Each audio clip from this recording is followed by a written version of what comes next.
నీతో పాటు నీ పిల్లల్ని తీసుకొచ్చి స్కూల్లో వేసుకో, సగం ఫీజు కట్టుకోమని చెప్పారు. సగం ఫీజు అంటే తక్కువనే కదా. స్టార్టింగ్ పోయినప్పుడు 3000 ఇచ్చారు.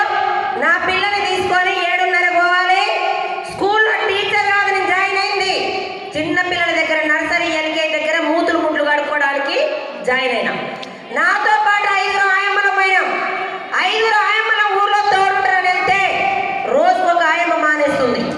ఊర్లో తోడుంటారు, రోజుకొక ఆయమ్మ మానేస్తుంది. ఏమైందంటే ఇంట్లో 2 రోజులు హాలిడేస్ వస్తే 2 పిల్లల్ని భరించాలంటే మా ఎక్కువ. అవునా కదా? నేను పోయిన స్కూల్లో నర్సరీ క్లాస్లో 40 మంది పిల్లలు, 40 మంది పిల్లలు మూతులు కడగాలి, ముట్లు కడగాలి, బాక్స్ తినకుండా కూడా రిటర్న్ వచ్చిన రోజులు ఉన్నాయి. ఎందుకంటే ఇక్కడ చేస్తే నాకు జీతం వస్తుంది, ఇక్కడైతే నా పిల్లలు చదువు మాట్లాడుతుంది. ఏ పైన కష్టం ఉంటుందా, ఇష్టం ఉంటుందా చెప్పాలి? కష్టం ఉంటుంది. అదే కష్టాన్ని ఇష్టానికి అలవాటు చేసుకొని 3000 నుంచి 8000 రావడానికి 15 సంవత్సరాలు అదే స్కూల్లో చేసినాం. ఏ దేవుడైనా శాపాలు ఇవ్వడు, పాపాలు ఇవ్వడు, అవకాశం మాత్రమే ఇస్తాడు.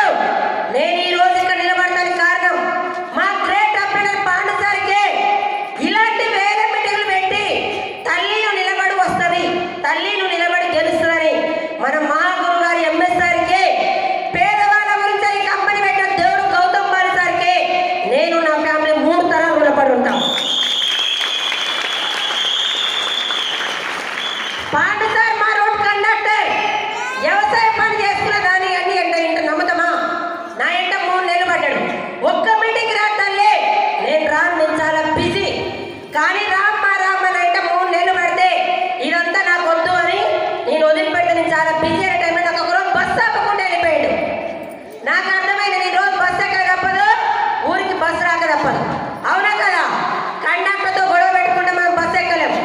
ఒకరోజు ఒక మీటింగ్కి వెళ్ళి మీటింగ్ సూపర్ ఉంది, మా ఊరోళ్ళు మా ఇంట్లో వద్దంటే నా జోలి పాండు సార్ రాడు అని ఫిక్స్ ఒక మీటింగ్కి వెళ్ళా.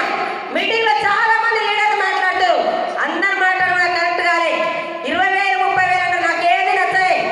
ఒక మేడం అర్థమాలకు వాడుకున్నా, 3 నెలలు వాడుకున్నా, తగ్గిన విషయం వేరే వాళ్ళకి చెప్తే 5,000 అన్నది. ఆ మేడం ఎందుకు ఒక్కదాన్ని నాకు నచ్చిందంటే నాకు అదే రోగం ఉంది. నాకు 10,000 అడిగారు. నేను చేసుకుంటే బతుక ఫ్యామిలీ నాకు వచ్చేది 8,000. 1000 రూపాయలు బస్ పాస్, రాషన్ బియ్యం 10,000 పెట్టి చేయించుకోగలుగుతానా చెప్పాలి? చికెన్ మటన్ చామగడ్డ లాంటి వస్తువులు తినకుంటూ, వేడి వస్తువులు తినకుంటూ మెడికల్ షాప్లో పోయి గోళీలు వేసుకునే జీవితం. నాకేమైనా అడ్డం పడితే నా ఫ్యామిలీకి ఏం కావాలి? ముందు అదేదో వాడాలని ఆ మేడం అడిగే ఒక